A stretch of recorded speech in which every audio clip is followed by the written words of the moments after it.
Zee मराठीवरील माझी तुझी रेशीमगाठ मालिकेतून घराघरात पोहोचलेली बालकलाकार म्हणजेच मायरा वायकुळ आता ती लवकरच नाच ग घुमा या चित्रपटातून मोठ्या पडद्यावर झळकणार आहे।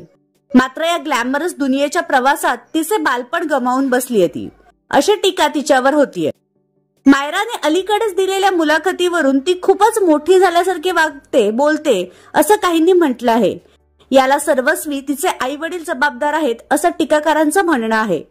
एवढ्या कमी वयात ती तिचं बालपण गमावतीये। तिच्या आई वडिलांनी तिला प्रसिद्धीच्या झोतात यावे म्हणून रील्स बनवून घेतले, त्यामुळे ती आता मोठ्या मुलींसारखी वागू लागली आहे असं या टीकाकारांनी म्हटलंय। तर आणखी काहींनी आता ही खूपच ओव्हर ऍक्टिंग करते असंही म्हटलं आहे। पण ही एवढीशी चिमुरडी सुद्धा आता अशी टीकेची धनी झालीये। तर याबद्दल तुमचं काय मत आहे हे आम्हाला कमेंट बॉक्स मध्ये नक्की कळवा।